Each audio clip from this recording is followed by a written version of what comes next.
और दोस्त क्या हाल है?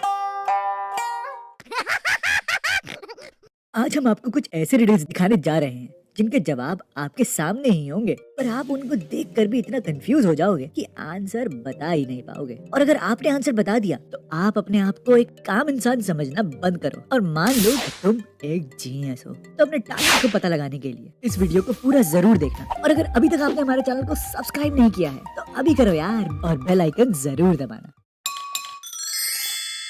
एक बार अन्नू अपने बेडरूम में मरी हुई मिलती है। पुलिस वहाँ पहुँचती है और उन्हें देखने में तो सुसाइड लगता है, क्योंकि उन्हें वहाँ कोई भी हाथापाई के या फिर चोट के कोई निशान नहीं मिलते। फिर पुलिस वालों को नीचे एक नींद की गोलियों की शीशी मिलती है जो कि खाली होती है, और उन्हें वहीं 2 गोलियां भी मिलती हैं जो कि नॉर्मल गोलियों से काफी बड़ी होती हैं। जिसके बाद पुलिस वाले समझ जाते हैं ये सुसाइड नहीं, ये मर्डर है। तो क्या आप बता सकते हो कि पुलिस को ऐसा क्यों लगा?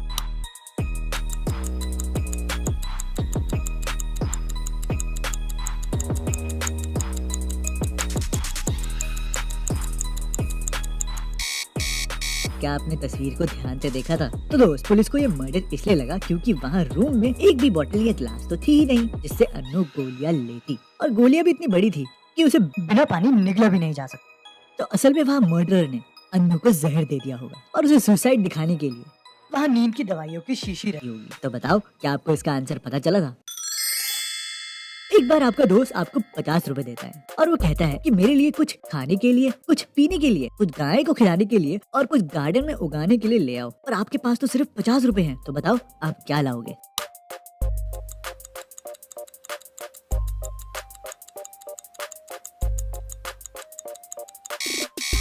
तो दोस्त, समझ में आया कि 50 रुपए में आप क्या ला सकते हो जो आपके दोस्त की सारी इच्छा पूरी कर दे? नहीं तो ये देखो, इसका आंसर है तरबूज यानी वाटरमेलन, जिसे आप खा भी सकते हो, पी भी सकते हो, जिसके छिलकों को गाय को खिलाया भी जा सकता है और इसके बीज को गार्डन में उगाया भी जा सकता है। एक बार एक मैजिशियन 6 मिनट तक अंडर वाटर रहने का रिकॉर्ड बनाता है, जिसके बाद एक 5 साल का बच्चा उसे चैलेंज करता है कि मैं 10 मिनट तक अंडर वाटर रह सकता हूँ, वो भी बिना किसी इक्विपमेंट या एयर पॉकेट के। मैजिशियन बच्चे को 10,000 रुपए देने का वादा करता है अगर वो ऐसा करके दिखा देगा। तो फिर क्या, बच्चा सारे पैसे जीत जाता है। अब आपको बताना है कि ऐसा उसने कैसे किया।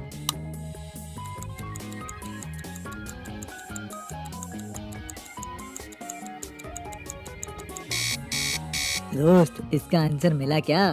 तो बहुत बढ़िया। तो देखा, बच्चे ने चैलेंज किया था कि वो अंडर वाटर रहेगा, यानी कि पानी के नीचे रहेगा, जिसके बाद बच्चे ने पानी के गिलास को अपने सर पर ले लिया, यानी अब वो पानी के नीचे हो गया ना। और ऐसे उसने अपना चैलेंज पूरा कर लिया। एक बार अनिल को एक आदमी मिलता है, वो उसे कहता है कि मैं तुम्हारे साथ एक गेम खेलना चाहता हूँ। वो बोलता है कि अगर मैं एक पेपर पर तुम्हारा एग्जैक्ट वेट लिख दूंगा तो तुम मुझे 100 रुपए दोगे, और अगर मैं नहीं लिख पाया तो मैं तुम्हें 100 रुपए दूंगा। अनिल मान जाता है। फिर वो आदमी पेपर पर कुछ लिखकर अनिल को देता है और अनिल उसे 100 रुपए दे देता है। तो क्या आप बता सकते हो उस आदमी ने कैसे ये चैलेंज जीता? सोचो सोचो।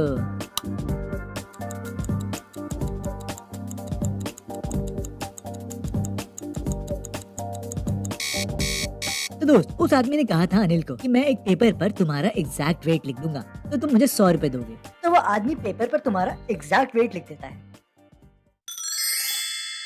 एक बार मिस्टर और मिसेस शर्मा के घर पर पार्टी होती है। उनके घर पर जब भी कोई मेहमान एंटर करता है तो उनका कुत्ता भौंकने लगता था, जिस कारण से उनके घर पर मेहमान बनकर आए मिस्टर और मिसेस कोहली गुस्सा हो जाते हैं और पार्टी में मजाक बन जाने के कारण गुस्सा होकर चले जाते हैं। अगले नेबर की गन शॉट की और किसी के चिल्लाने की आवाज आती है। पुलिस जब वहाँ एकदम से पहुँचती है तो पता चलता है कि मिस्टर शर्मा का मर्डर हो गया है, क्योंकि पिछले दिन मिसेस कोहली की लड़ाई हुई थी, इसलिए वो पुलिस की नजर में प्राइमरी सस्पेक्ट बन जाते हैं। मिस्टर कोहली बताते हैं कि जब मर्डर हुआ तब वो अपनी कार ठीक करने मैकेनिक के पास गए थे। मिसेस कोहली बताती है कि मैं पूरे दिन घर पर थी। पुलिस मिसेस शर्मा से पूछती है तो वो बताती है कि मैं उस समय घर पर नहीं थी। तो क्या आप बता सकते हो कि किसने मर्डर किया होगा?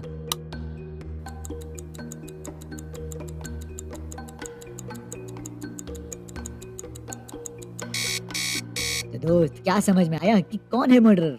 तो इसका आंसर है मिसेस शर्मा। जी हाँ, मिसेस शर्मा ने ही मिस्टर शर्मा का मर्डर किया, क्योंकि नेबर्स को बस गन की और चिल्लाने की आवाज आई थी, और अगर मर्डर किसी बाहर वाले ने किया होता तो डॉगी के भौंकने की आवाज भी तो आती ना।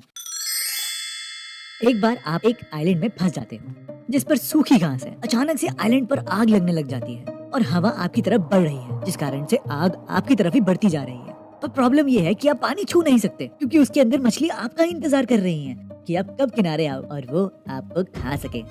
तो बताओ आप इस आग से कैसे बचोगे?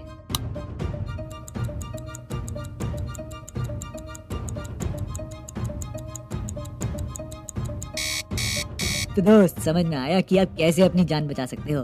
तो देखो आपको बस इतना करना है कि आप एक डंडी लेकर थोड़ी सी आग आइलैंड की दूसरे कोने पर लगा दो, जिसके बाद इस तरफ हवा के कारण आग वहीं तक रहेगी और जब वो बुझ जाएगी तो आप उस पर चले जाओ और अब आग आप तक नहीं पहुंच पाएगी।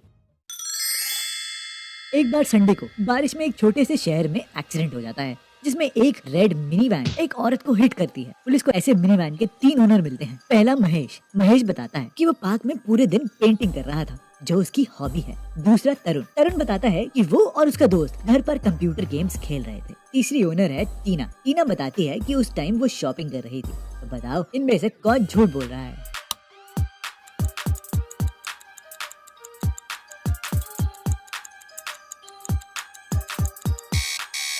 तो दोस्त इसका आंसर है महेश। जब उस समय बारिश हो रही थी तो वो पार्क में पेंटिंग कैसे कर रहा था? तो दोस्त क्या आपको इसका आंसर मिला था? तो कमेंट जरूर करना।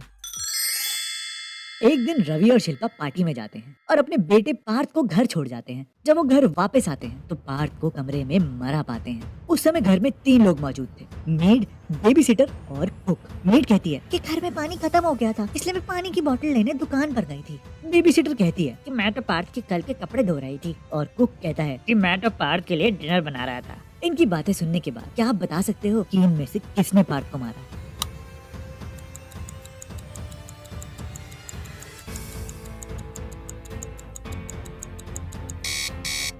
तो दोस्त इसका आंसर है मेड, क्योंकि मेड कह रही थी कि वो पानी की बोतल लेने गई थी, लेकिन जब पेरेंट्स घर से गए थे तब पानी की बोतल तो पूरी भरी हुई थी। बिट्टू की ब्रांड न्यू कार चोरी हो जाती है। उस समय बिट्टू बिजनेस ट्रिप पर गया हुआ था और घर पर सिर्फ उसकी वाइफ थी। बिट्टू की कार स्ट्रीट में बिल्कुल कॉर्नर पर खड़ी थी।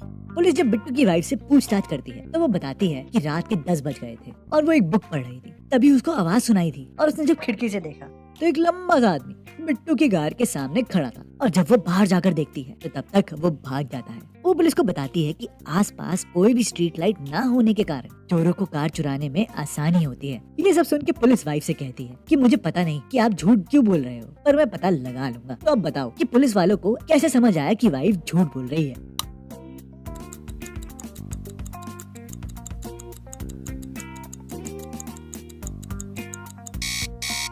तो दोस्त क्या आपको समझ में आया इसका आंसर? तो पुलिस वालों ने वाइफ का झूठ ऐसे पता लगा लिया कि वो एक लाइट वाले कमरे में थी और बाहर बहुत अंधेरा था। तो ऐसे में खिड़की से बाहर देखना इम्पॉसिबल है और दूर खड़ी कार तो देखना बिल्कुल ही इम्पॉसिबल है। एक बार एक शहर में स्ट्राइक के कारण स्कूल, पब्लिक ट्रांसपोर्ट, हॉस्पिटल सब बंद हो जाते हैं। शहर के सभी लोग परेशान होते हैं। एक रात शहर के मेयर का मर्डर हो जाता है। पुलिस 3 सस्पेक्ट से बात करती है। पहला सस्पेक्ट कहता है कि मैं सड़क पर घूम रहा था और जब चिल्लाने की आवाज सुनी तो जाकर देखने पर पता चला कि किसी का मर्डर हो गया है। दूसरे सस्पेक्ट ने कहा कि जब मैं अपनी बस का इंतजार कर रहा था तभी मैंने आवाज सुनी और दौड़कर वहाँ आ गया। तीसरा सस्पेक्ट कहता है मैंने आवाज तो सुनी थी पर मैं डर गया था इसलिए वहाँ नहीं गया। तो इनमें से क्या आप बता सकते हो कि कौन है मर्डरर और कौन झूठ बोल रहा है?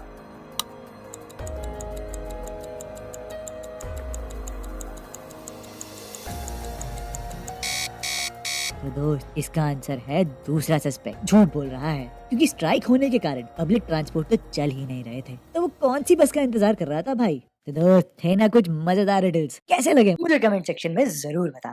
और हाँ, अगर ये वीडियो पसंद आई तो लाइक जरूर करना ताकि मैं आपके लिए ऐसी वीडियो जरूर